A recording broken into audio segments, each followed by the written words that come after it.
Bedtime is supposed to be a happy event for a tired child. For me, it was terrifying.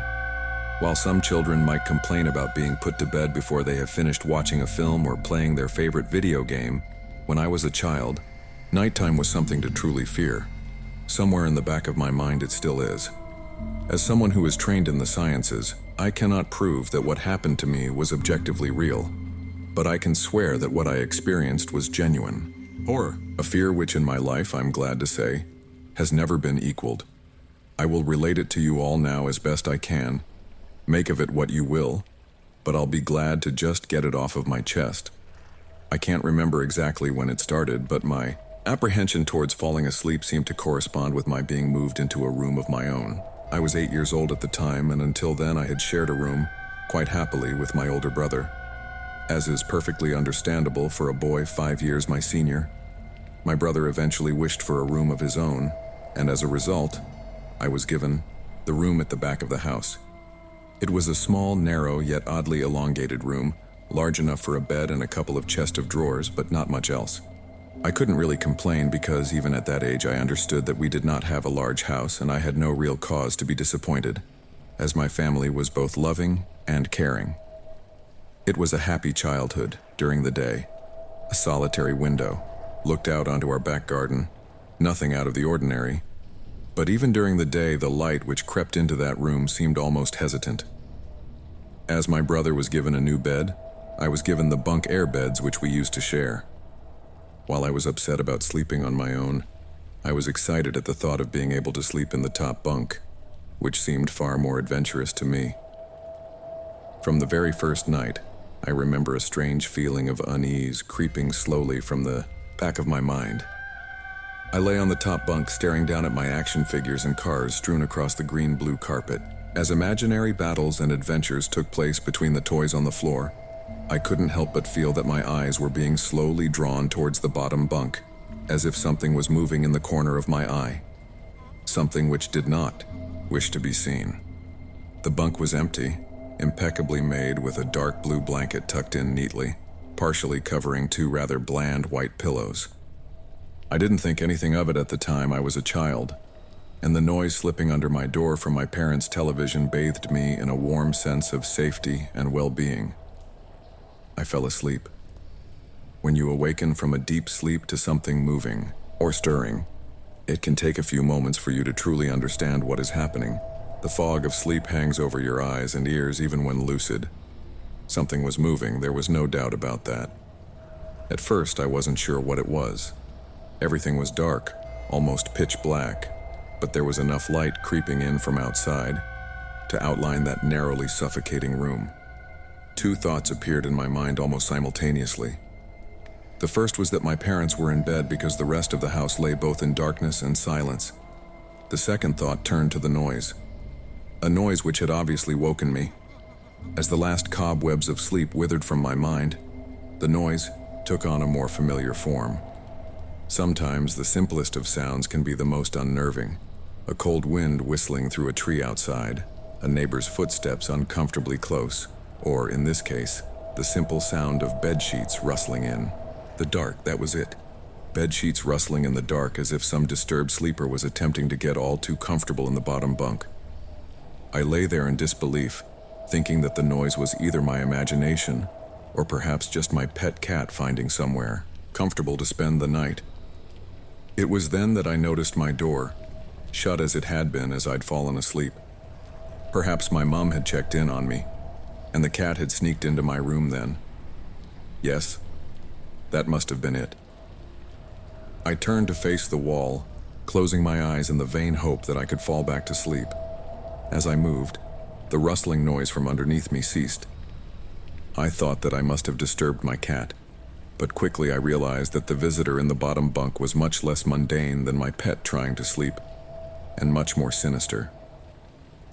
As if alerted to and disgruntled by my presence, the disturbed sleeper began to toss and turn violently, like a child having a tantrum in their bed. I could hear the sheets twist and turn with increasing ferocity. Fear then gripped me, not like the subtle sense of unease I had experienced earlier, but now potent and terrifying. My heart raced as my eyes panicked, scanning the almost impenetrable darkness. I let out a cry. As most young boys do, I instinctively shouted on my mother. I could hear something stir on the other side of the house, but as I began to breathe a sigh of relief that my parents were coming to save me, the bunk bed suddenly started to shake violently, as if gripped by an earthquake. Scraping against the wall, I could hear the sheets below me thrashing around as if tormented by malice.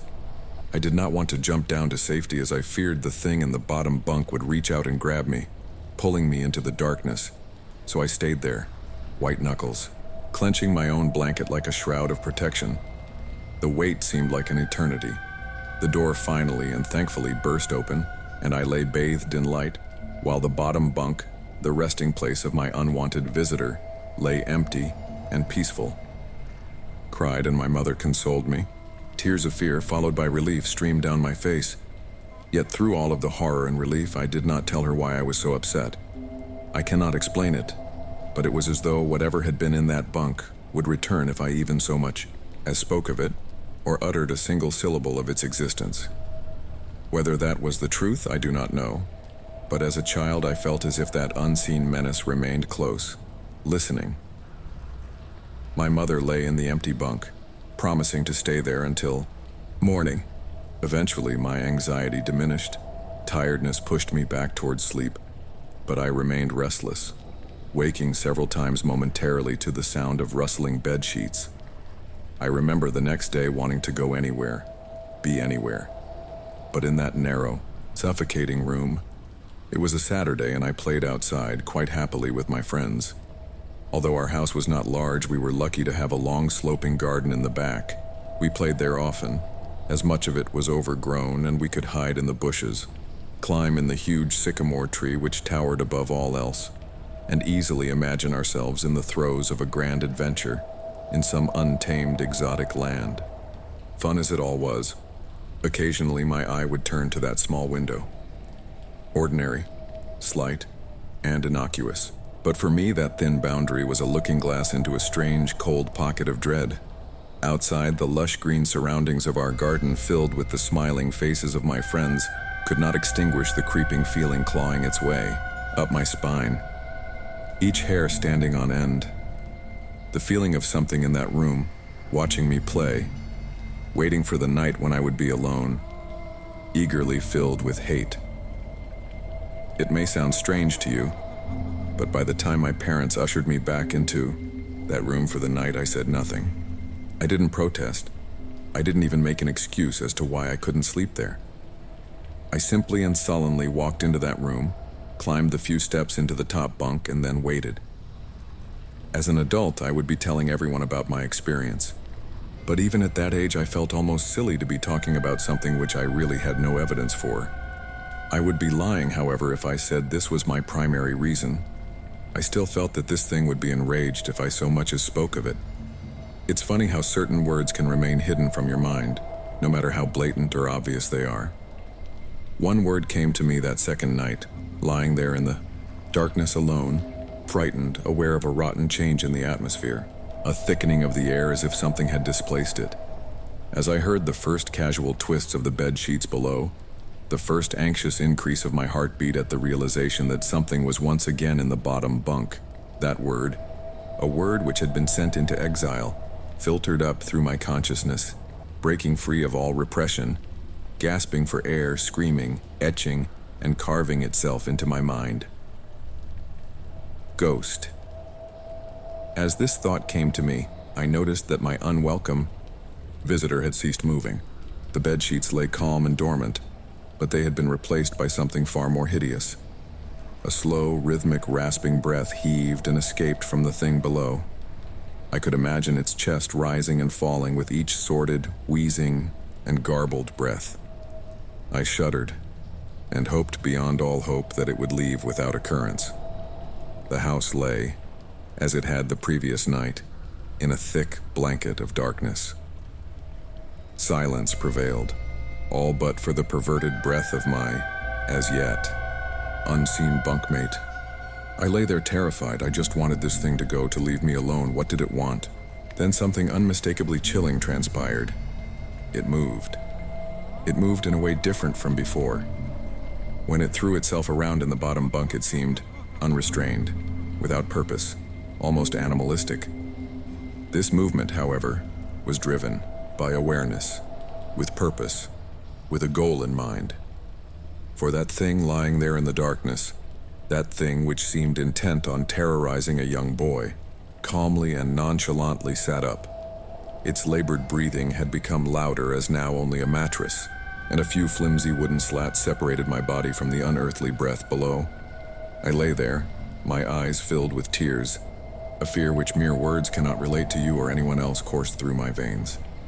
I would not have believed that this fear could have been heightened, but I was so wrong. I imagined what this thing would look like sitting there listening from below my mattress, hoping to catch the slightest hint that I was awake. Imagination then turned to an unnerving reality. It began to touch the wooden slats which my mattress sat on. It seemed to caress them carefully, running what I imagined to be fingers and hands across the surface of the wood. Then, with great force, it prodded angrily between two slats, into the mattress. Even through the padding, it felt as though someone had viciously stuck their fingers into my side. I let out an almighty cry, and the wheezing, shaking, and moving thing in the bunk below replied in kind by violently vibrating the bunk as it had done the night before. Small flakes of paint powdered onto my blanket from the wall as the frame of the bed scraped along it, backwards and forwards. Once again I was bathed in light, and there stood my mother, loving, caring as she always was, with a comforting hug and calming words which eventually subdued my hysteria. Of course she asked what was wrong, but I could not say, I dared not say. I simply said one word over and over and over again: nightmare. This pattern of events continued for weeks, if not months. Night after night I would awaken to the sound of rustling sheets. Each time I would scream so as to not provide this abomination with time to prod and feel for me. With each cry the bed would shake violently, stopping with the arrival of my mother, who would spend the rest of the night in the bottom bunk, seemingly unaware of the sinister force torturing her son nightly. Along the way, I managed to feign illness a few times and come up with other less than truthful reasons for sleeping in my parents' bed. But more often than not, I would be alone for the first few hours of each night in that place. The room where the light from outside did not sit right, alone with that thing. With time, you can become desensitized to almost anything, no matter how horrific. I had come to realize that, for whatever reason, this thing could not harm me when my mother was present. I am sure the same would have been said for my father, but as loving as he was, waking him from sleep was almost impossible. After a few months, I had grown accustomed to my nightly visitor. Do not mistake this for some unearthly friendship. I detested the thing. I still feared it greatly, as I could almost sense its desires and its personality, if you could call it that. One filled with a perverted and twisted hatred, yet longing. For me, of perhaps all things, my greatest fears were realized in the winter. The days grew short, and the longer nights merely provided this wretch with more opportunities. It was a difficult time for my family. My grandmother, a wonderfully kind and gentle woman, had deteriorated greatly since the death of my grandfather. My mother was trying her best to keep her in the community as long as possible. However, dementia is a cruel and degenerative illness, robbing a person of their memories one day at a time. Soon, she recognized none of us, and it became clear that she would need to be moved from her house to a nursing home.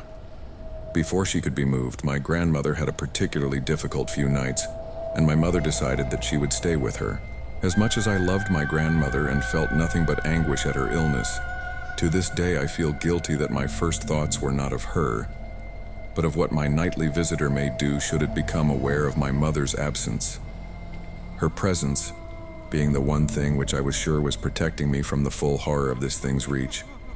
I rushed home from school that day and immediately wrenched the bedsheets and mattress from the lower bunk, removing all of the slats and placing an old desk, a chest of drawers, and some chairs which we kept in a cupboard where the bottom bunk used to be. I told my father I was making an office, which he found adorable, but I would be damned if I'd give that thing a place to sleep for one more night. As darkness approached, I lay there knowing my mother was not in the house. I did not know what to do. My only impulse was to sneak into her jewelry box and take a small family crucifix which I had seen there before. While my family was not very religious, at that age I still believed in God and hoped that somehow this would protect me. Although, fearful and anxious while gripping the crucifix under my pillow tightly in one hand, sleep eventually came, and as I drifted off to dream, I hoped that I would awaken in the morning without incidents. Unfortunately, that night was the most terrifying of all. I woke gradually. The room was once again dark.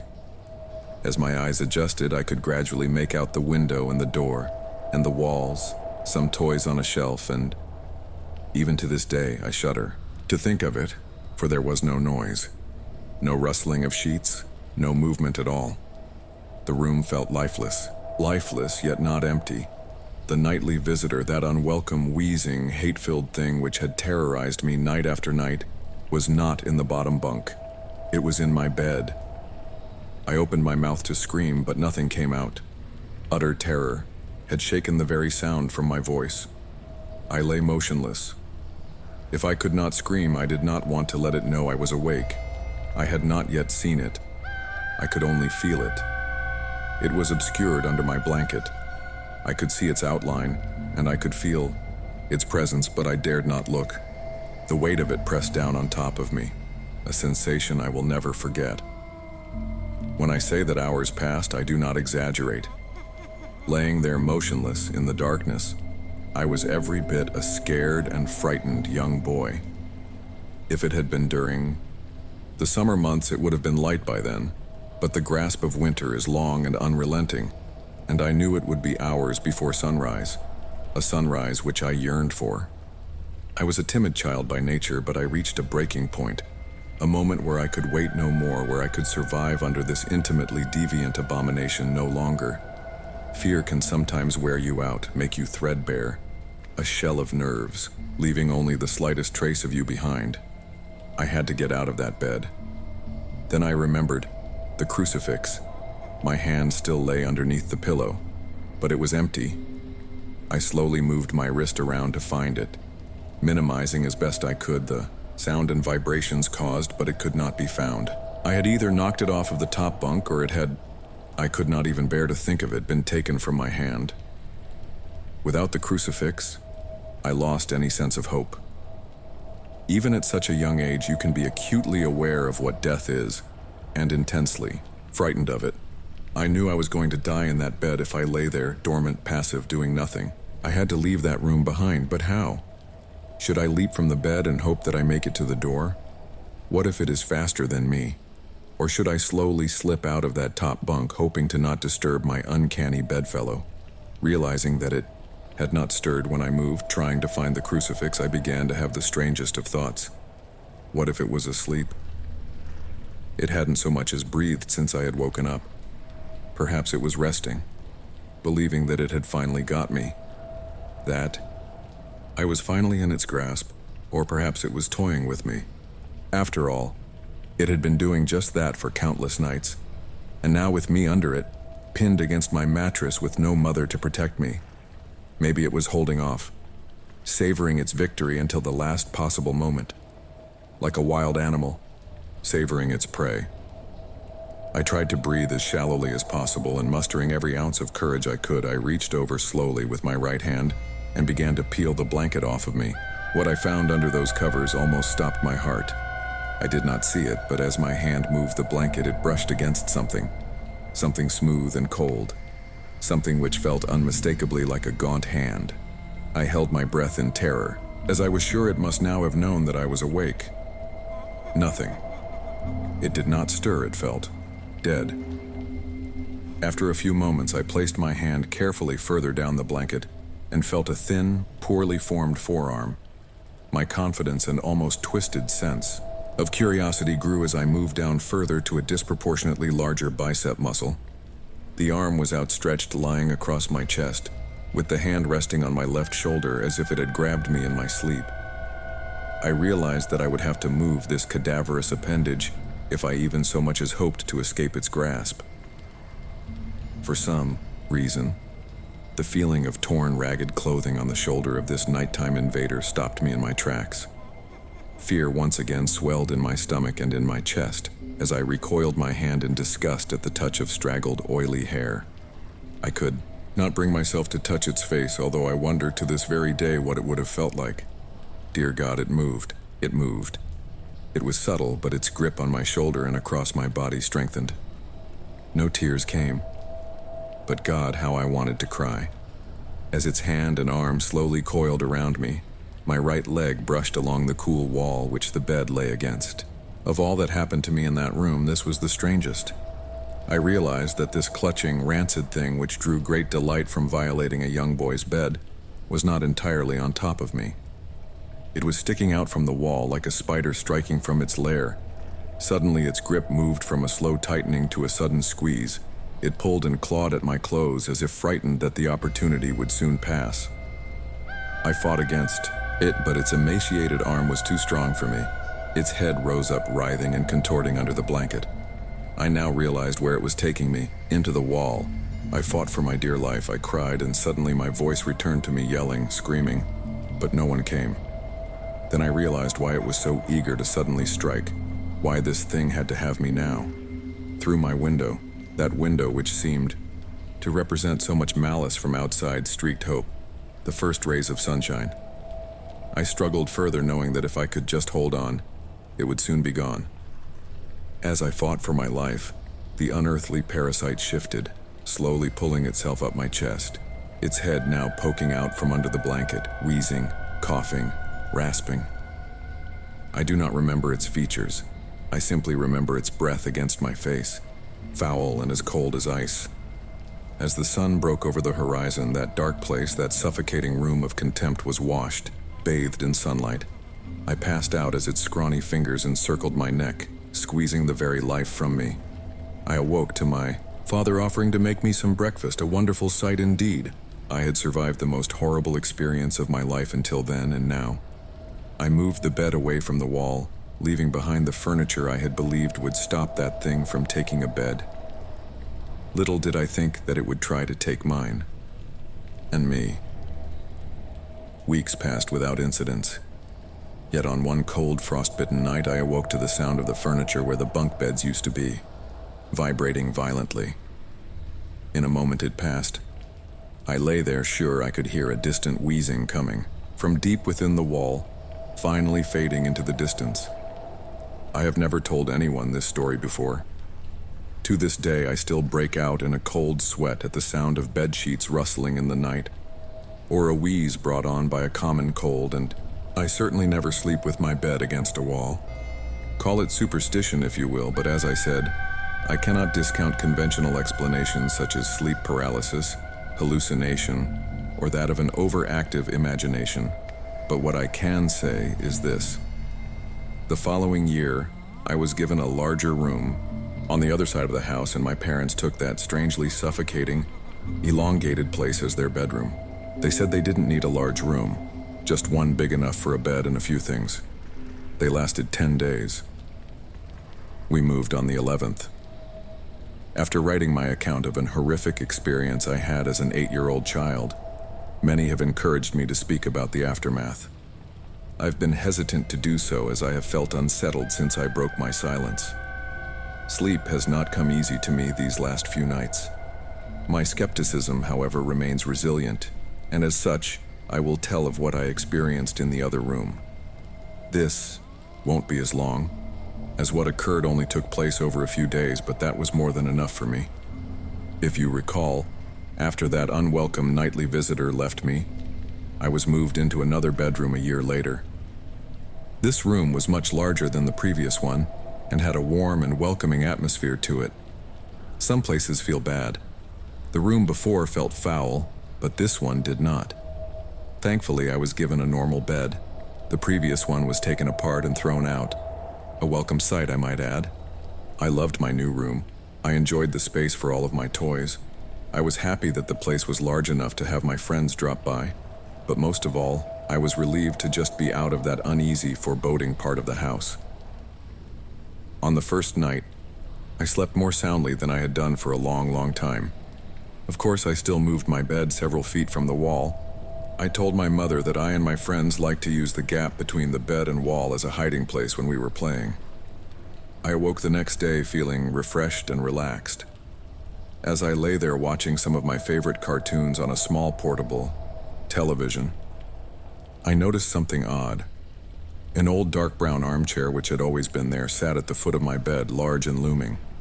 It was frayed and worn, having been given to us as part of a suite by my cousin, but it had been used many times even by then.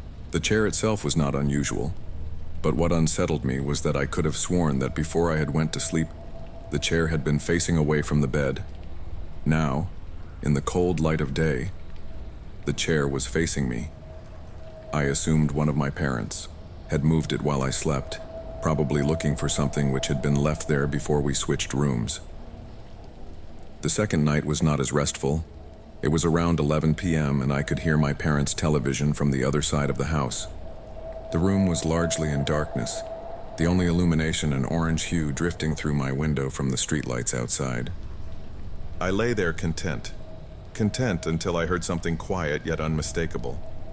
At first I thought it was the sound of my own breath exhaling and inhaling as I rested, but when I stopped for a moment, the quiet, almost inaudible sound of someone else in the room breathing in and out did not cease. It continued rhythmically and without pause. I lay there in the darkness, but while I was still recovering from the terror instilled in me from my experiences in my previous bedroom, I was not entirely afraid. The breathing was so distant and unlike the wheezing I had heard during my encounter with that thing in the wall, that I remained calm. And even at that early age, I believed that it was so subtle, that it was probably my imagination playing tricks on me. Still, I took no chances. I stepped out of bed, walked across the room, and turned the light on. The sound had gone. I stared at that old worn armchair facing the foot of my bed, which was within reaching distance of where I slept, and turned it around to face the other way. I had no real reason to do so, but something about it sitting there filled me with dread. The third night, I was not so fearless. Again, I awoke in darkness. Lying on my back, I stared up at the ceiling, which seemed to happily absorb the dim orange light from the street. The tree outside my window swayed in a calm breeze, casting a strange collection of improbable moving shadows across the room. I could hear nothing but the long and distant hum of the city's night traffic. Just as I began to drift back into sleep, I heard it, a creak from the bottom of my bed as if something had moved or shifted its weight on the floor. I raised my head, peering through the darkness, but saw nothing strange. Everything sat as it had done throughout the day. Nothing was out of place. I cast my gaze across the room. Some comics on the floor, a few boxes which had still to be unpacked, the armchair unmoved, still facing away from the bottom of my bed. There was nothing sinister here. I was now fully awake, glancing over at my television, considering whether or not to enjoy some late-night TV. I'd have to keep the volume low, of course, as my older brother would hear it in the next room, and no doubt tell me to switch it off. Just as I sat up fully in bed, I heard it again. A low creak, accompanied by a sound. The sound of the slightest of movements. I looked again at the room. The dim orange shadows cast by the leaves hanging by my window now took on a more menacing form. I still saw no reason to be afraid. I stared at the chair at the end of my bed and saw nothing unusual about it. It's quite common for the mind to take a moment to fully come to terms with what it is seeing. It takes time to put the full horror of what is in front of you together into a moment of cold, bitter realization. Yes, I was staring at that old worn armchair in the dark, but what I was also staring at was the person sitting in it. In the dim light, I could only see the outline of the back of its head, the rest obscured by the spine of the chair.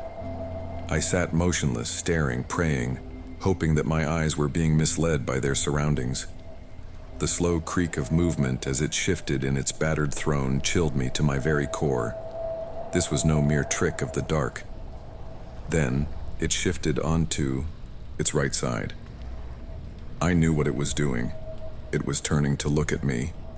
It was difficult to make out, for even in that room it seemed darker than everything around it. I saw what looked like a collection of long fingers slip over the crest of the chair and then another. The room was silent but for the sound of this thing shuffling in its seat. and the crash of my racing heart. At first, I could only make out the outline of its forehead, but then it began to rise up, revealing 2 pinpoints of light in the dark, recesses of its deeply set eye sockets. It was staring at me. I screamed, and within a moment my brother and mother came into the room, switching the light on, asking if I'd had another bad dream. I sat speechless, barely acknowledging them, staring intently at the now empty armchair. I was only in that room for another few days before we suddenly moved. I saw nothing for the remaining nights, except for my last sleep in that room where I awoke to the warm air of something breathing into my ear.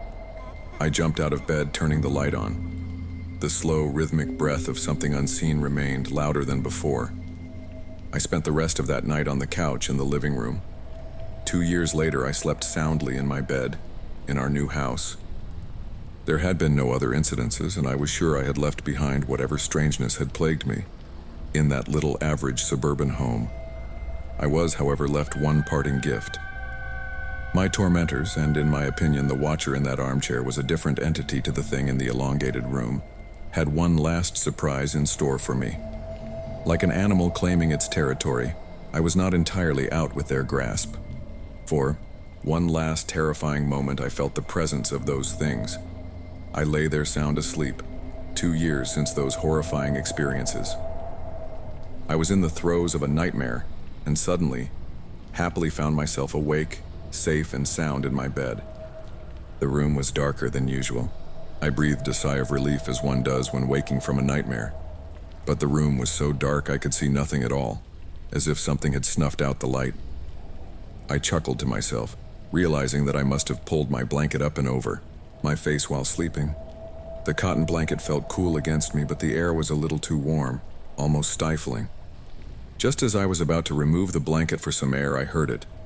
For the last time I heard it, the rhythmic breathing of the watcher at the end of my bed. Fear gripped me, followed by anger and despair. Why could I not be left alone? I then did something most peculiar. I decided to speak to it. Perhaps this thing did not mean to harm me. Perhaps it was unaware of the terror it had caused. Surely a young boy deserved some mercy. As the breathing grew louder and closer, I began to cry. I could feel its presence on the other side of the blanket, its breath hanging over me like a stagnant wind. Through the tears, I uttered 2 words which surely would put an end to all of this. Please stop. The breathing began to change. It became more animated, quicker somehow. I could hear something shuffling next to me, standing close by.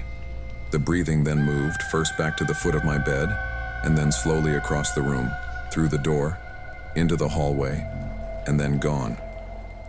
Half crying, half elated, I lay in the still darkness, my face still covered by the blanket. You may consider this a victory of some sort, but I do not. If those things were real, I know now beyond a shadow of a doubt that their intentions were not misconstrued. They were twisted, filled with malice. I would normally never use such a word to describe anything, but it's as close to evil as I hope I ever come. How do I know that? I'll tell you how. Moments after that thing seemed to have left the house, something pressed forcefully down on top of me, pushing the blanket with great strength against my face. I could feel a large hand, with long thin fingers wrapping the covers around my skull. Its nails imprinted upon me like razor-sharp ridges. I managed to slide down into the gap between the bed and the wall, quickly making my escape, clambering and screaming out of my room, waking my family.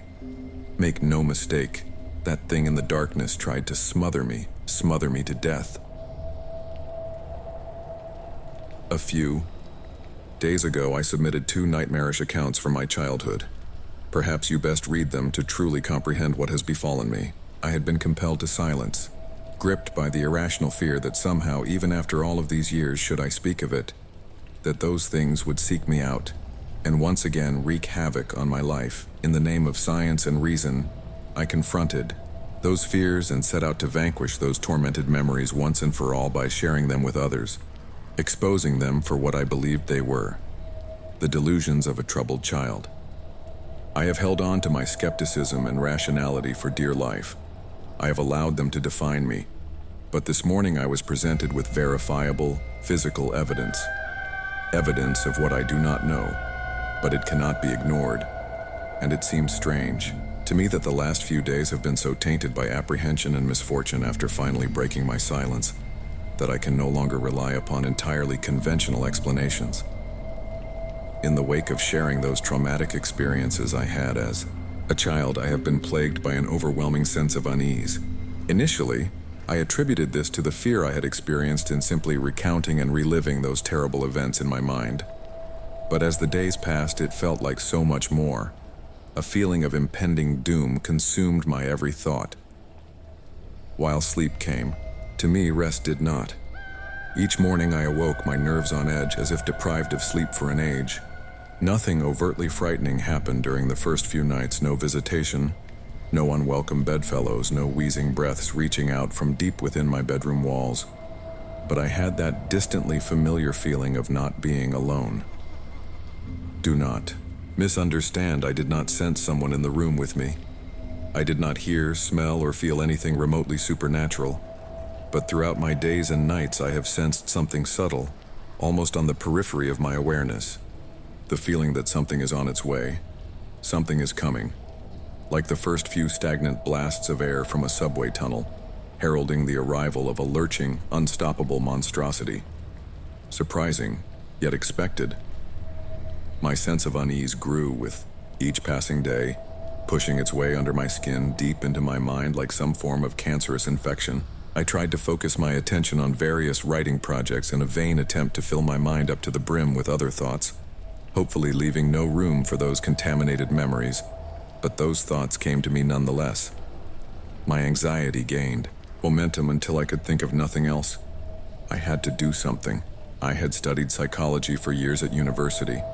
With this, I knew that anxiety is often the result of a loss of control, and that one of the most effective ways to combat it is to empower oneself. This is what I intended to do. Call it foolhardy, but I was going to go back to that place, that house where those terrible events took place. I was going to confront those memories and expose them for what they were. Nonsense. It was an hour's drive to my old home, but it was one filled with elation. I was confident, at ease, happy. I was in control now, and nothing was going to get in. My way from showing that the place I had feared my entire life was nothing but an average, humdrum, harmless little suburban house, gleefully negotiating the country roads and then motorway. Finally, I made it to the city. Gradually, the streets began to take on a familiar appearance. Memories of playing in that neighborhood came flooding back to me. A play park with my favorite slide, an ash pitch where we used to play football. My schoolyard filled with hide-and-seek and friendships long since abandoned, but never forgotten. My mind wandered through those memories like a prodigal son walking home. Wandered so much so that before I realized it, I was pulling into the street where I had once lived. The road was long and disappeared far into the distance, finally entering into a sharp, blind turn. It was an old neighborhood, and had been planned and built long before the advent of the car. This was evident by the narrowness of its roads, creating a strangely claustrophobic feeling, as if the houses on each side rose up, leering at passers-by. I slowed my speed and cast my eye over each house that I passed. It was a uniform place, with every house looking not dissimilar. My heart suddenly began to beat faster as a cold chill crawled up my spine. There it was. There was the house. It was late afternoon, and the street was quiet, almost lonely. I stared at that little place, wondering how such an ordinary home could have instilled so much fear in me. I had initially intended to only look at the house from afar, confirming it to me as a material construction, entirely explicable, and removed from anything uncanny. But as I parked, I took a deep breath, and before I knew it, I was out of my car, walking towards that old metallic gate, its once bright floral shapes now darkened by aged, flaking deep green paint, revealing nothing but rust beneath.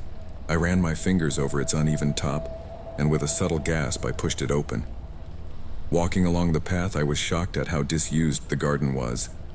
I thought to myself how much of a waste of a good lawn it was, which was all but obscured by a thick mosaic of weeds and other invasive species, but as I neared the house, I realized why. It was unoccupied. Once again, a shudder crept through me, but as my anxiety rose up, I crushed it with my rational mantra. The simplest of explanations is usually the correct one. I assumed that due to the current economic climate that the house had probably just been on the market for some time, and that the owner wasn't too aware of the old sentiment that the first bite is with the eye. But as I looked around, I could see no for sale sign, nor one to let. It genuinely seemed as though this house had been forgotten, abandoned, and left to rot. The windows at the front of the house were filthy and, as such, almost impossible to see through. But as I wandered around to the back of the building, I could see more clearly inside. I would have imagined that a house such as this one would be empty, but on the contrary, it was entirely occupied by the trappings of a modern life. I could see a television sitting in the living room corner, a coffee table with magazines strewn across it, various pieces of furniture sitting as if ready to be used, and a couple of coffee cups sitting on the windowsill still full, covered in mold. I would have thought the house was lived in if it was not for a thick layer of dust lying over everything, accompanied by the occasional spider's web. It seemed as though the most recent occupants had left in a hurry and never returned. Clambering through a sea of waist-high grass and bushes, I eventually arrived at that innocuous little window at the back of the house. The very sight of it frightened me, but this was mere memory and not the strange feeling of being watched from within as I had experienced as a child. Peering in, the room looked eerily familiar. I suppose there is little that can be done with a room so small, so oddly narrow, but through the dirt-covered glass the room looked almost unchanged from when I had slept in it. A bed, a set of drawers, and what looked like an assortment of toys on the floor. A profound sense of anger washed over me momentarily, but I shook it quickly from my mind. The room was clearly that of a child's, and the thought of that thing harming another innocent filled me with contempt for such a thought, and within me swelled the desire to protect any child from such an abomination. As I gazed at that wall, of which a bed lay alongside it, the hairs on the back of my neck stood up. For a moment, and it was for only the slightest, I thought I saw the blanket on top of the bed move. More than that, through that window pane I could have sworn I heard a wheezing gasp. Closing my eyes tightly, I repeated another scientific mantra. Science does not owe its debts to imagination. Opening my eyes, I saw nothing but an empty bedroom. No foul spirits, no unearthly things. Just a room, no more, no less. I breathed a sigh of relief as if that all was well with world for the first time in many days. You may think that it was wishful thinking, but I genuinely felt that I had shown myself that there was nothing to be scared of, other than my overactive imagination. It was starting to get dark, and I wanted to be home before the night. Filled with confidence now that my anxieties were behind me, there was one last thing I needed to do. When we had left that house, we did so in a hurry. As a child, it was disorientating, even frightening to leave everything I knew behind. But there was one thing left which I always wondered about. At the bottom of the garden stood a sycamore tree, which looked to be even older than the house. I was amazed at how unchanged it was.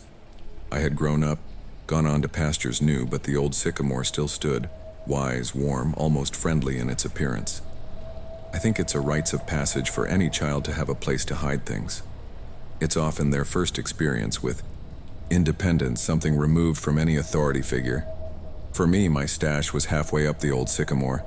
I'm sure I must have looked like a fool, but I happily and gleefully climbed the tree with abandon. The configuration of the branches had changed in places, but overall the happy memories of playing amongst the limbs of the old sycamore, of having a little piece of the world to myself away from everyone else, seemed vivid, as it was remarkable how much remained unchanged. Halfway up, I caught my breath and smiled to myself. In the central trunk of the tree lay a hollow.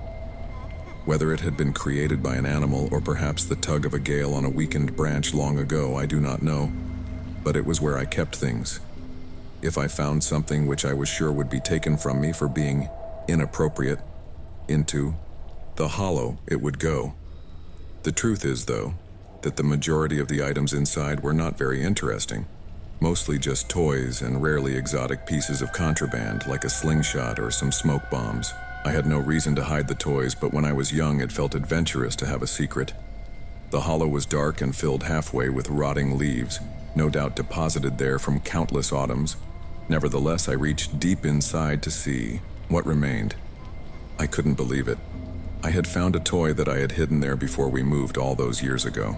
I could feel the plastic in my hand, its sharp edges unmistakable, but the leaves and darkness of the hollow obscured its view from me as I struggled to remove it from the thick, wet mixture of rotting leaves and rainwater. It seemed to be caught amongst a collection of small twigs. The reason I was so excited was that I knew when we moved that I had left one of my favorite toys behind, a small plastic First World War British soldier. It may not sound like much, but I had grown up on my family's stories of my grandfather's adventures during both wars, and while he had passed away before I was born, I would often act out exaggerated versions of the stories with this small soldier in the role of the hero, my intrepid grandfather. At the time, I thought a hollow the perfect hiding place for a soldier. My delight, however, quickly turned to horror. I felt sick to my stomach, for as I pulled the soldier out, I realized it was not my toy, but something else entirely.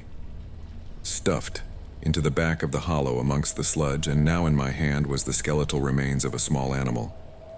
The bones crunched together in my grip as the few small flakes of hair and flesh left on it putrefied between my fingers. I almost lost my balance as the rotten and potent smell of death escaped through my moist grasp, invading my senses. I climbed back down carefully, dejected. There was nothing else in the hollow. My toy was gone, probably taken by another child during the subsequent years. What remained of the poor animal, I buried under some loose earth in the garden. I left that place immediately. Despite my unfortunate encounter in the hollow, I still felt empowered. That I had actually plucked up the courage to revisit that place to see how ordinary it really was, made me feel in control once more of my faculties. I did not at that time require anything other than a conventional explanation. I said goodbye to the old neighborhood, to that bad memory once and for all, and began to make my way home. By the time I had driven onto the motorway, something had begun to filter through from the back of my subconscious. At first, I disregarded it, dismissing it as my imagination, but as the sun shone its last and dipped below the horizon, I sensed the growing of a compulsion in me, an idea which seemed to have been born and nurtured for no good reason. No rationale, no sound causal footing, but one which had to be followed, at all cost. I must get home. I increased my speed, zipping sporadically between the slower cars on the motorway, looking in the rearview mirror, keeping an eye on what might be following. I had to get home. Again, I drove faster, constantly looking behind as if racing some unseen pursuer, 70, 80, 100 miles per hour. I tore along the road, I beeped, I yelled, the sweat lashed off of me. What was happening to me? Please, just let me go home. White-knuckled, I finally made it off of the motorway and onto the country roads which would lead directly to my town. The roads were narrow and wound around the now bleak and ominous countryside. Darkness seemed to blanket the road in front of me. I turned my full beam on and breathed a sigh of relief to see a bright light again, even if artificial. The manic anxiety which had seemed to grip me on the motorway appeared to have diminished, however. I still glared into the rearview mirror more often than I should have, just to make sure that there was nothing following me. What a ridiculous thought, to think of something chasing my car, to put myself and others in danger by speeding down a busy motorway. Madness. Still, madness or not, I had felt compelled to get away as quickly as possible, and even though I had managed to collect my nerves, the loneliness of the road I was on fueled my yearning for my own town, my own street, my own bed. Nervously, I traversed the web-like winding roads which seared through the countryside, feeling relieved at the first sign of a lamppost, of civilization, and of the boundaries of my town. I pulled up outside of my house, switching the engine off, and sat for a moment in silence. I had to stop all of this nonsense. Things coming out of walls, watchers smothering me at night, looking into someone's window like a prowler. All of this was lunacy. Tomorrow I would start afresh. No more writing about my childhood experiences. No more reliving of dread-filled nights. Just getting back to normal, carrying out my work, spending time with my girlfriend, and most of all, reaffirming my belief, faith, and confidence in science and rationality. Then the thing in the back seat leant over, grabbed me by the shoulder, and breathed a foul, rancid breath from deep inside its lungs down the back of my neck. I scrambled for the door, my arms flailing, around looking for the lock. Fear possessed me, shook me. A fear I remembered all too well. A fear from all those years ago, lying awake at night in that sickening room. The inside of the car had grown much colder, but that was nothing compared to the icy fingers burrowing into my shoulder. I honestly thought I was going to die, that this thing would finally get its way after all this time. The door handle popped in my panicked grip, and I fell out of the driver's seat onto the pavement. For the briefest of moments, I thought I caught a glimpse of something in the back seat. Vague, the form of an old man, yet twisted and distorted, grinning from ear to ear. Luckily, there was no one around. As had there been, I would have appeared. A mad fool, for the car was empty. I grabbed the keys from the ignition and booted the door shut with my foot, locking it for the night. I staggered down the path and into my house. I'm not going to lie to you, but I drank myself to sleep last night. You may recall that I said I had evidence, actual physical evidence of something unnatural. You might be wondering what that evidence is. Well, I could say that it was the marks on my shoulder that made me shudder with fear, or I could tell you that my bedroom window, lying prized open this morning by what looked like claw marks, has left me dreading tonight or any other. But no, none of that scared me as much as what I saw today upon waking. Sometimes the most frightening of messages are the most simple, for lying on my chest as I awoke this morning was a toy soldier, the soldier I had hidden in that hollow all those years ago, returned to me as an adult, bitten in half. Part 4. Something wicked this way. Comes last night was the most heart-wrenching and frightening of my life, so much so that I can barely bring myself to contemplate it. By now, I will have submitted what occurred during my visit to that cursed place I once called home, a visit which heralded the return of my childhood fears. No matter what foul thing befell me then, nothing could have prepared me for last night. After waking up to the chilling sight of that toy soldier, bitten in half, I found that the window to my bedroom was slightly ajar. On closer inspection, it looked entirely as if the window had been prized open from outside. The latches were bent back, out of position as if subjected to an unrestricted, unbound brute force. From the outside looking in, I could see 3 indentations where the unwelcome housebreaker had used some kind of tool to leverage the window unnaturally away from its latch. What was peculiar about those markings was that they seemed to cut across the outside of the window frame like an old, uneven razor, unlike a crowbar or other implement which would have merely left a dent where it had been used as a wedge to force the window open. Nothing had been stolen, and I attempted to rationalize the markings on the window as human-made, and not claw-like as they appeared to be. The toy soldier returned to me so violently I could not explain. My heart sank at the very thought of it. I knew it was a message, but it seemed to me to be more of a twisted joke, announcing the arrival of my childhood predator, rather than something to be puzzled over or interpreted. I spent the morning checking each room of my house and its contents. Nothing was missing.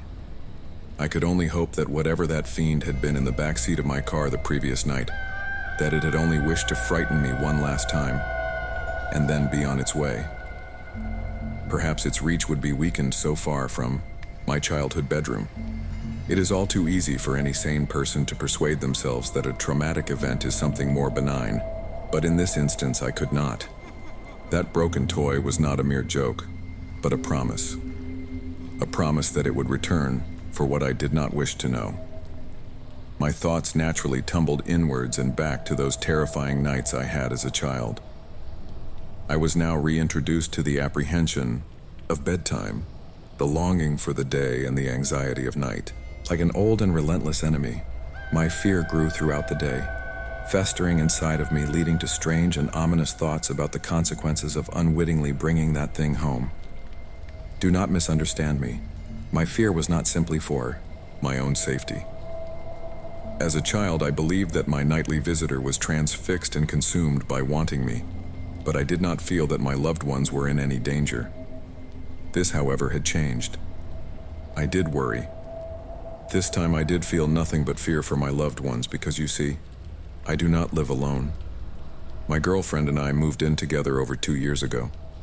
I have caused enough damage now that I do not wish to speak her name and will simply refer to her as Mary. Mary and I had had a happy existence, and in fact we were very much in love.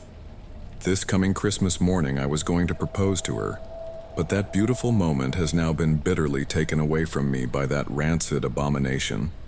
I knew that Mary would be home that evening. She works in events and promotion, and as a result is often away from home for days at a time, traveling around the country coordinating various conferences and exhibitions. I do not complain about this, as she and I both know that I am a solitary character, and that the odd few days of solitude normally do me good, allowing me to dive headlong into my writing, absorbing each and every word, undisturbed.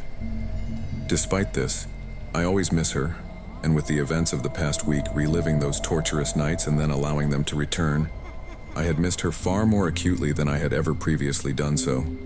She arrived at around 6 p.m. and I greeted her with a smile, a warm embrace, and a passionate kiss.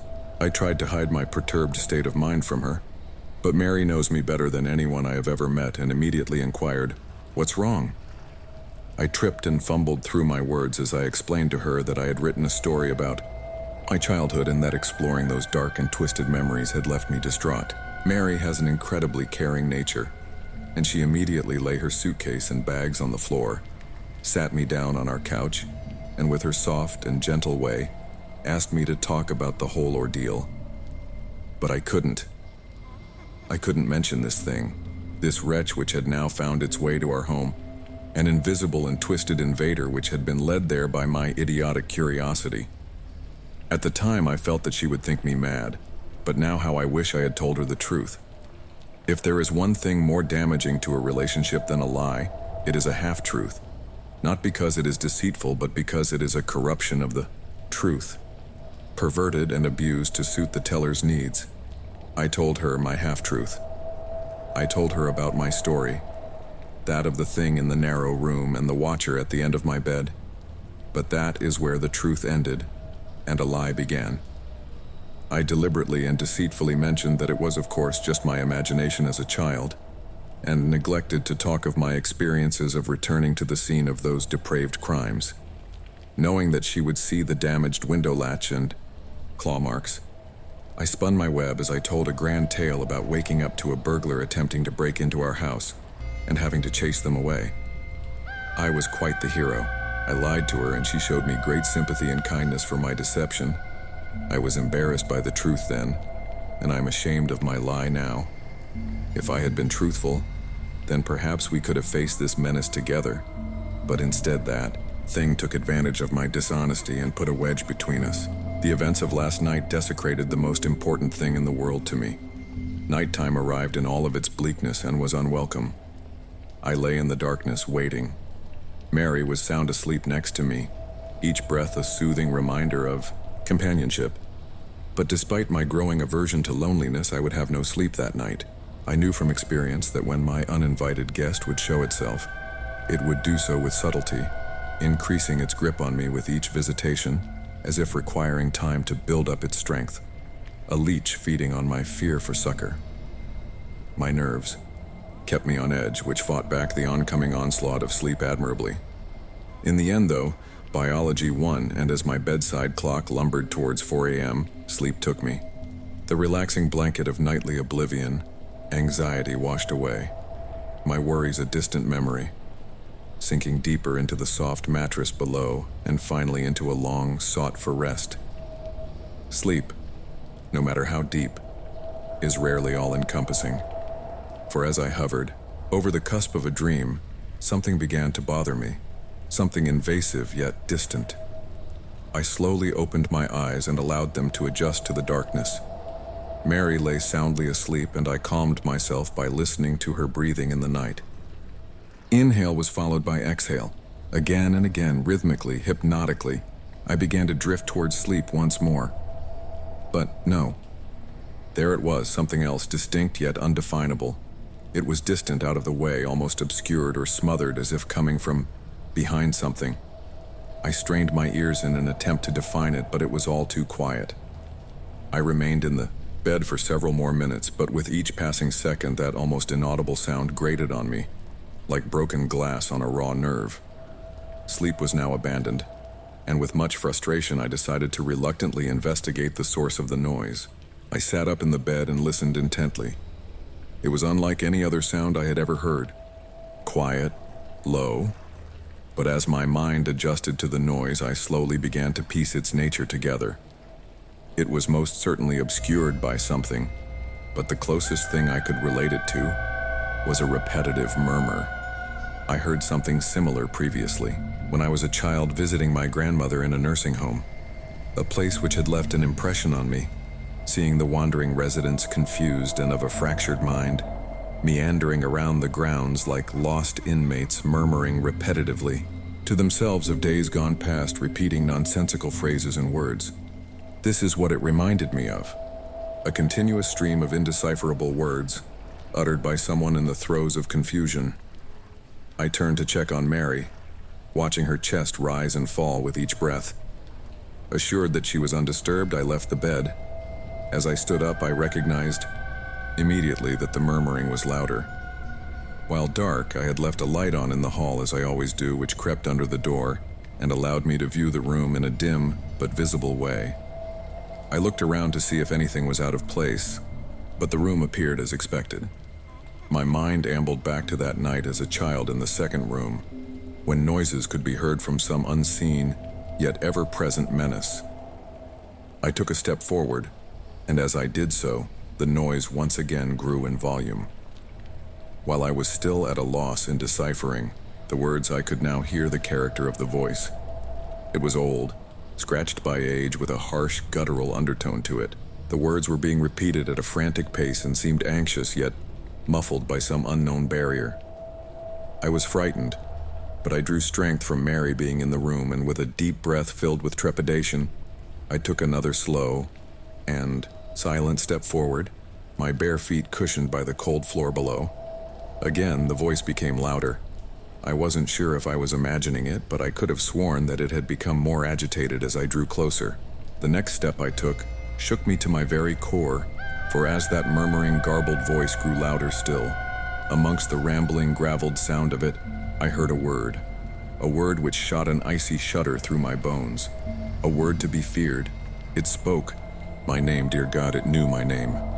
To me it was as if knowing who I was somehow endowed that thing with an unlimited reach, that I may never be rid of it, that it could kill me at any moment. Something suddenly caught my eye, a movement accompanied by a ruffle of cloth. I knew now where that rhythmic, agitated voice originated. I knew now why it was muffled and difficult to decipher. I could now see it, only a few feet in front of me. Standing behind the closed curtains. The moon was in its ascendancy outside, and while its glimmer could not entirely penetrate the thick cloth, it could barely and faintly outline the thing watching between my window and the curtains. I cannot now convey the strangeness which then overcame me. My anxiety and terror had heightened, but an unusual compulsion, an untimely sense of purpose took me over. I had to see what it was. I took another tentative step towards the curtains. They swayed slightly as if caught by a breeze, but I could not tell whether the movement had been caused by myself or the hand of that thing hiding behind a shroud of cloth. I was now close enough to hear its labored breathing, the displacement of fluid at the back of its throat palpable with each inhalation. This was it. I was going to confront this monstrosity from my past, this tormentor of children, this coward. Raising my right hand slowly, I accidentally touched the fabric of the curtain, causing a subtle ripple which parted the them momentarily. I gasped, for through that temporary slit, only for a moment, I saw it. My God, how can I describe what was standing there? Even now I close my eyes and wish that I could erase it from my memory. It shivered and shook as it continued to murmur, repeating some indecipherable phrase, sounding like a bizarre mixture of numerous languages. Its emaciated skin stretched over an unnatural frame of brittle and prominent bones, vertebrae, ribs, and other inner workings almost protruding through its paper-thin, pale, languidly pink, and almost bruised-looking husk. As malnourished as it appeared, the stomach was distended in places, and its bony appearance did nothing to diminish the feeling that it was capable of exerting itself with brute, perverted force on any of its victims. Sickness swelled in my stomach. A tainted, offensive smell filled the air, and as it murmured and whispered in the darkness through what sounded like broken, fractured teeth, I could not help but feel pity for this wretch quivering in the night as if victim of a long starvation. I quickly came to my senses and realized that this thing was not to be pitied, but feared. Not to be understood, but exposed. It was not shivering because it was cold. It was shaking with excitement, like a drug addict anticipating their next dose. Standing there contemplating what I had just seen between the curtains, I once again prepared myself to remove its shrouded, clothed protection and to reveal it for what it was. A cold-hearted vandal, a prowler of the worst kind, a deviant festering in its own delectation. As I once again raised my hand to draw the curtain, something caught my attention. Its incessantly confused, gravelly, and inarticulate whispers squeezed through that broken mouth and uttered the three most terrifying words I have ever heard. "Look behind you." A cold breath slid down the back of my neck. Momentarily I froze, but love is a powerful motivator. Had I been on my own, fear would have taken me, shaking any possibility of resistance from my mind. But with Mary sleeping soundly in the same room as that thing, shielding someone I loved from that wretch was my only thought. I turned around slowly, and as I did so, I could hear it wheezing, gasping, groaning for air. At a quarter turn, I could smell its breath. The stench of death hung in the air, plague-like and foul. Then I heard another voice. It was not that horror in the darkness, but Mary. She let out a scream which startled and distressed me to my very core, a scream which will haunt me for the rest of my days. I turned quickly and laid eyes on it, but it wasn't behind me. It was on the bed. It writhed and rasped, wheezing in delight, its bony spine curved with the anguish of countless years protruding through a ragged, torn piece of cloth, which hung loosely over its torso, in a vain attempt to appear almost human. But was it human? Had it once been human? Or was it something so vile, so despicable, so utterly and sorrowfully contemptible, that no man or woman could ever attempt to quantify or understand it? I sprung forward towards it, grabbing, hitting, pulling at that thing with every ounce of my strength, its loose skin slipping through my hands. It squeezed and forced Mary's face into her pillow with glee, as its other limbs arched and contorted, tearing at her nightdress, running its long, starved fingers over her naked body with its sordid caress. Mary's screams were muffled by the pillow as I began to fear that she was being suffocated. I shouted, I yelled, I pleaded with that thing to leave her alone, to take me, to do anything it wanted, but that only served to animate the fiend to even greater depths of depravity. It was hurting her, cutting her, my beautiful Mary. Suddenly it stopped attacking her, but it still kept one of its brittle, gangly, and gaunt yet weighted hands on the back of Mary's head, pushing her face further into her pillow. I had my hands around its putrid neck, trying as best I could to strangle the beast, but my efforts were in vain. Its scrawny frame belied its overpowering strength. I watched in sickly disbelief as it began to run its cadaverous fingers through Mary's hair, slowly, and almost with affection. I could now hear the twisting and cracking of bone, the popping of cartilage, the snapping of tendons. Thank God it was not coming from Mary. I was now on its back with my arm wrapped around its throat, and my chin rubbing against the abrasive skin of its shoulder. As its spine dug sharply into my stomach, it twisted its head in an entirely inhuman way. Its neck clicked and groaned, under the strain with every arthritic movement, as if hindered by 1,000 years of rigor mortis. It was now looking at me. I have heard it often said of some people that they cannot see the forest for the trees, but now I truly appreciate that sentiment. So close was I to its black, icy stare that I could not take in its surrounding features. I increased my grip. I swore. I screamed. I would have torn its throat out if I could have. But it was all in, vain as it continued to run its scrawny fingers through Mary's hair nonchalantly while looking at me. I don't think I will ever truly recover from the sound which seeped out through what I assumed to be its approximation of a grin. A wheezing sigh, a grunt, something which sounded very close to a sinister, otherworldly laugh.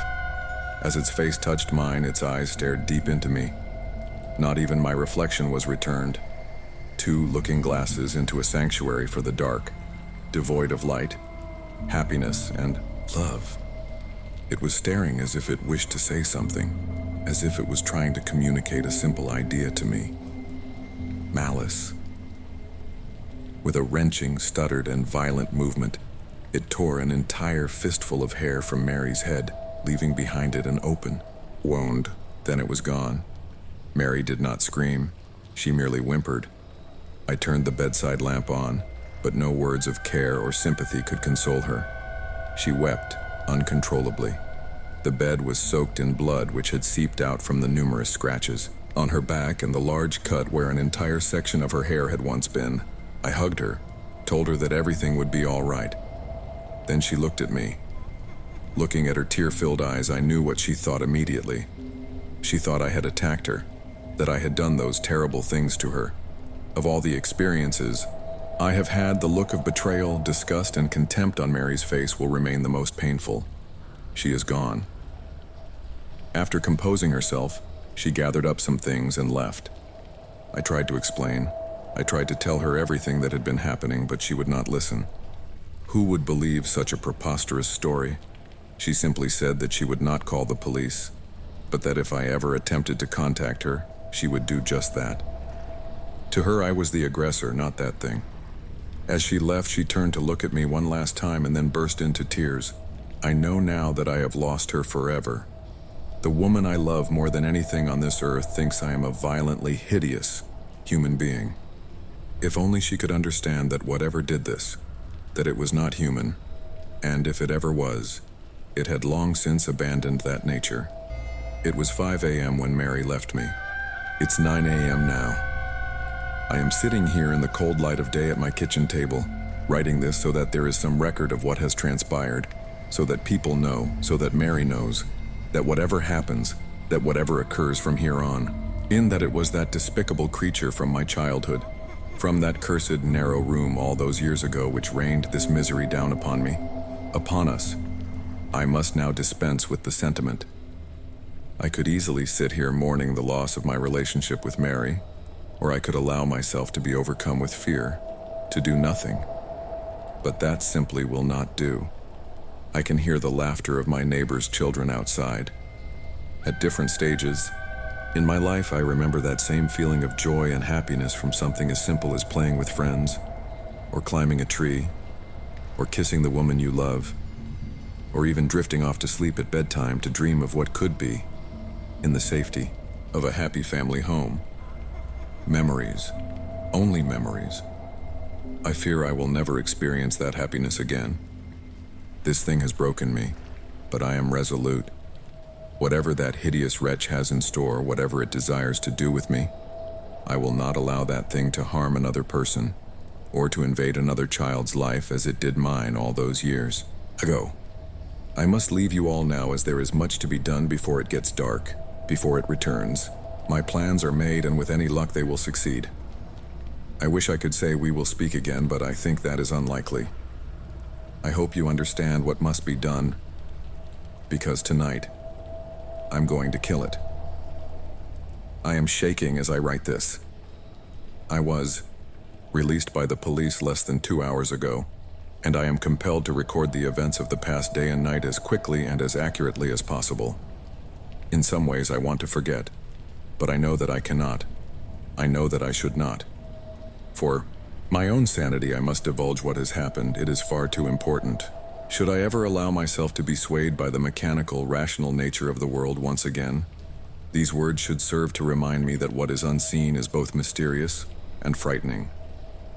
After Mary left, I knew that I had lost her forever, but rather than be consumed by depression and inaction, I was invigorated by one purpose, by one thought, by one idea that I knew I had to carry out. I had to destroy that thing, for I could not allow the chance that it may one day hurt my loved ones or desecrate the innocence of another child. I also knew that I faced death, but feeling that I had already lost everything, that was a small price to pay.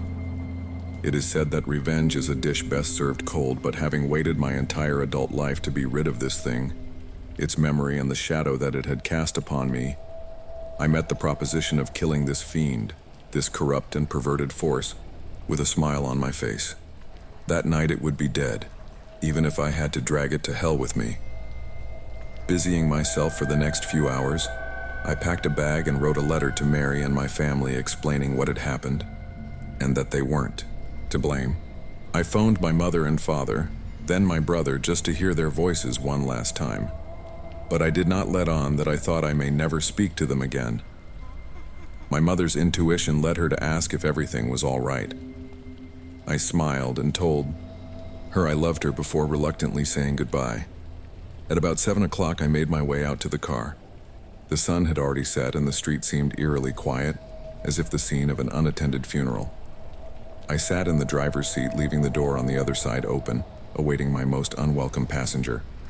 By 9 o'clock, nothing out of the ordinary had occurred. The place remained deserted, and the cold night air flowing through the open door was beginning to bite. As I sat there, contemplation echoed through my mind. I ruminated on the nature of this cadaverous parasite. One question rose out of a sea of thoughts towering above all else, unmoving and continuous. Can you kill something which is already dead? I did not know if this was a thing of the grave, or some unworldly specter which could be considered alive in some way. But just as I was reevaluating my plan, there it was. It was subtle at first, but there was a small, almost indistinguishable, shift in the suspension of the car. Had it been any other circumstance, I would have put this down to a gust of wind pushing and pulling at the chassis, but I was all too familiar with that feeling from all those years ago, as the bunk bed would shift slightly with that thing climbing into the bottom bed. I knew its foul calling card. The air grew denser as if contaminated by some nearby corpse. It was in the car with me, unseen, yes, but there nonetheless. As I heard the slightest of whispered breaths from the back seat, I leant over and calmly closed the passenger door. I turned the key in the ignition, and as I pulled out of the street, I could have sworn I heard a quiet yet distinctly malicious snigger, as of something mocking me. Did it know what I had planned for it? Our destination was not far, but the roaming hills through which our taken country road penetrated rose up and diminished with regularity. A stark reminder of the ominous isolation of night. Occasionally on the way, I could hear something from behind, but I refused to look for that thing in the dark. Patience. It would not be long before I would confront it. The irony hit me. I was worried about scaring off the same thing which had terrified and tortured me as a child. I had to be resilient, and so drove carefully and calmly through the countryside, swamped by darkness, hoping that my unearthly passenger would not suspect me. I arrived. The wheels of the car struggled and slid on the undergrowth as I headed off of the narrow country road. The landscape had opened up, and as I looked at the broken and rotting trees around me, I felt that it was fitting to come to this bleak place in the cold night, to destroy that bleakest of things. The land suddenly came to an abrupt end. A cliff etched out from an old quarry, looking deep into the black waters of the lake below. The cliff edge was relatively flat, and had in fact at one time housed a road which had subsided into the lake decades earlier. The local kids would tell stories about the vengeful ghosts of those killed during the subsidence, but they were just stories, or perhaps they weren't. In the past, I would have disregarded such tales, but who would believe mine if I told it to them now? I switched the engine off and parked several meters away from the cliff edge, switching off any lights and composing myself for what would come. I sat in that car for what seemed a lifetime, the only company given to me by the occasional splash of water against the cliff below. I waited. This thing was smart. Of that there was no doubt. It had toyed with me, relishing the pain and torment it had caused as only something of a coldly frozen intellect could. For this reason, I knew it would suspect me, and perhaps even flee if I brought the car too close to the cliff's edge. I had to wait for it to attack, let it feed, let it revel and gorge itself on me. Perhaps then it would not notice as I slowly plunged the car into that dark, icy water below. I was going to drown the bastard. I had appraised the potential consequences in my head and reasoned that there would be a moment, A singular moment where I would have a slim opportunity to escape from the car just before it reached the edge. Mary and I used to go there occasionally, a place to be together away from everything else, and it did not look nearly as stark during a summer's day. I therefore had the place in mind and knew it well. The drop was at least 30 feet to the depths below, and I did not want to be in that car as it hit the water, nor trapped inside with that abomination. I waited. Then I heard it. Slowly at first, and then increasing in rate and volume, a rasping, wheezing breath from behind. Strangely, it sounded more labored than before. Each breath a struggle, filled with fluid, rotten and decayed. A shiver ran up my spine. A rank, foul smell began to fill the air. The breath drew closer from behind. My heart began to race, beating hard and fast as I looked up and saw the windscreen begin to ice up from inside. I could see my breath. A natural thing indeed. But what was unnatural was the breath visibly moving across my face from the side. I turned slowly. I wanted to cry, I wanted to leave, run into the night, but I had to stay. I could not allow it to escape. It was sitting in the passenger seat. I was staring at it, and it at me. Hunched over, covered by darkness, contorted, gaunt, hands seized as if fighting rigor mortis. It slowly moved towards me. One bony leg cracked and groaned as it slid over my lap and onto the other side. Oh God. It was sitting on me. It pulled itself in close to me, and through a shard of light provided by the moon I saw its face. Skin hung from its jagged features. Glassy eyes stared deep into me as its grin spread up through its face, unnaturally wide as the result of its half-rotten flesh, exposing the rotten muscles, broken teeth and sinews of its rancid smile beneath. Pulling, closer it opened its mouth, revealing a wet and putrid tongue which could be seen through part of its missing jaw. Wheezing, breathing heavily, a foul stench which stung my eyes and filled my mouth elicited a response from me as I retched, my body attempting to expel its poisonous fumes, and as I did so it stopped for a moment, and then cackled to itself, happy, content. Staring into its icy cold eyes, it yet gave the impression of an afflicted and increasingly weak old man. It was still incredibly strong, but it seemed as though it had lost some of its potency. Perhaps leaving that elongated room had somehow affected it. Its long, protruding fingers caressed my face, and then, as a show of intent, it stuck one of them deep into my shoulder. I screamed as it bent and twisted inside of me, the rotting fiend moving its finger to cause the maximum amount of damage and pain that it could. As it did so, its other hand slid down against my body. It touched me. It was time.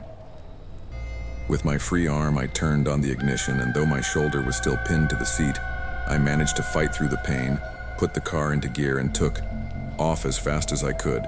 The creature flailed and screamed. It attempted to climb over me into the back seat, but I held on with all of my strength. The thoughts of what it did to Mary enough to fuel my rage. We raced towards the edge of the cliff, and I eyed the driver's door frantically. As we neared our icy plunge, I screamed in anger at its festering, rancid face and pushed it off of me. It scrambled into the back seat for dear life as I scrambled for mine by unlocking the car door. It was too late. The car careered over the cliff face, and before I knew it, we hit the dark water, splitting the black glass-like surface with tremendous force. I should have died then, but an airbag took the brunt of my impact, although I still managed to scrape my head across the doorframe. Dazed, I looked around. The sound that I heard coming from that thing was malformed, yet familiar. The squeal of some demonic child soon gave way to the anguish and rage of an ancient intelligence which knew that it faced almost certain death. The water was frozen and poured in through the now twisted open car door with such force that it winded me. I gasped for air as my unwilling prey now did. It writhed and twisted as it looked for an exit. Spying the open door, it pulled itself through the water towards me. I curled up my fist and smashed it into that thing's face. Pieces of rotten flesh flaked off under the impact as a dark black liquid oozed from the resulting wound. Again it attempted to get past me, and I knew that to keep it in that car long enough to drown, that I would have to die with it. I felt numb as the frozen water slipped over my chin. My heart struggled against the cold, and with a sudden surge I was submerged and had breathed my last. I held my breath. but only to compose and ready myself for an icy, suffocating death. I hoped that it would not be painful. My thoughts returned to Mary and my family. An all-consuming sense of sadness and despair overwhelmed me. But as I struggled with that thing trying to get past me and through the door, grabbing and flailing with its arms, I looked down and saw its leg was trapped between the dashboard and floor of the car by the impact of the fall, and although it could move, it could not leave. I turned immediately for the door. I could barely see but a foot in front of me in that black water, but there was enough moonlight to light my way. Just as I got to the door, the wretch grabbed hold of me and pulled me back to it. It had given up all hope of escaping, but it wanted to drown me with it. We fought for what felt like an age in that cold, bitter grave as the car slowly sank deeper and deeper into the darkness. I could now feel my body pleading with me to take a breath, to exhale my last gasp of air and then inhale the frozen water. I am happy to say that I used my wits to get out of such a horrible fate. Orientating my body, I pushed my feet against the dashboard with enough force to at last escape its slippery grasp. I do not remember much else, bar the anguished and hate-filled scream that my tormentor let out as I left it to die at the bottom of that icy lake. I found myself walking through the wilderness, cold, wet, but alive. The wound in my shoulder slowed me down, but I kept the bleeding at bay by applying pressure to it with my other hand. It took me 2 hours to walk home, and I am amazed that I did not collapse from exhaustion or hypothermia. When I saw the familiar sight of the street that I live on, I was filled with a sense of accomplishment, a sense of pride and triumph.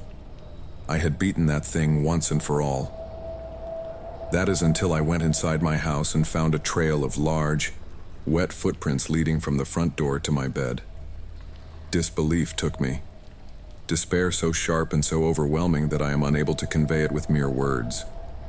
It was lying in my bed, waiting. A white sheet covering its emaciated body from sight. The human mind is a wonderful thing. Just as you believe your body has reached a level of exhaustion that it cannot recover from, that your emotions are so frayed that you feel you cannot continue, a thought springs as if miraculous from a weary mind. Let it rest. For now. I quietly crept through the dark and picked up my wallet, which I had left on a small coffee table in the center of my living room. Leaving the door unlocked, I left to attend to a new plan and returned an hour later. With a moment's preparation, I slipped into the spare room. There I lay in that unsullied bed, waiting. I was sure that this was the end game. That instead of toying with me, it would come for the kill. How it had escaped that watery grave I did not know, but I would be damned if it would escape again. I could only hope that it would sense me from the other room. I closed my eyes, pretending to be sound asleep. Time lumbered onwards, and although I fought it, exhaustion finally took me, sending me into a deep slumber. I woke with its hands around my neck. It coughed and spluttered on top of me, a rancid black liquid dripping on my face as it oozed from its facial wounds. I struggled, gasping for air and hoping that I had the strength in me to escape its grasp. But it was too strong, and my hands could not grip it with any sense of conviction, as it seemed to be dripping wet from its plunge into the lake. It may not have seemed rational at the time, but as my vision dimmed and the last light of consciousness extinguished within me, I did as so many animals do in their last moments. I played dead.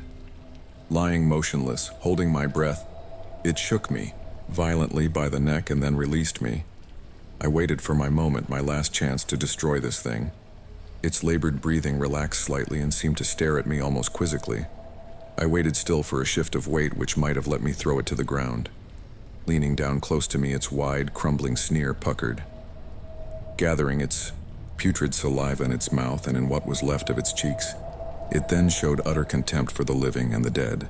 It spat its festering fluid onto my face, the remnants dripping down onto me through a hole in its jaw. I wanted to scream, to do anything to remove such a vile smear on my skin, but I dared move. The time was not right. Leaning in closer, it prodded and scratched at the wound in my shoulder, the pain shearing through my body. With all of my resistance, I remained motionless. Then it slowly and patiently slid two of its long, distended fingers into my mouth. The taste was overwhelming, rancid, rotten, dead. The arthritic clicking of its knuckles shook my resolve. As it arched its back in glee, it suddenly pushed its fingers deep down into my throat. I gagged, an instinctive reaction. Instead of being shocked, a garbled laugh emanated through its broken teeth as it thrust its fingers deeper into my mouth. I felt its cold, hard flesh scraping against the inside of my throat, pleading without words for it to stop. In our darkest of moments, we sometimes find our true strength. I rolled to my side, using its weight against it, and finally managed to break free. I fell onto the floor. Its long reach grasping at my feet, I kicked and screamed and at last was free. It stared at me, only for a moment. Rising up on top of the bed, its brittle bones cracking under its own force, it now towered tall and gaunt, ready to pounce. Since I was a child, I had been a victim. It had terrorized me, taken my innocence, attacked Mary, and broken my life. Would not stand for it anymore.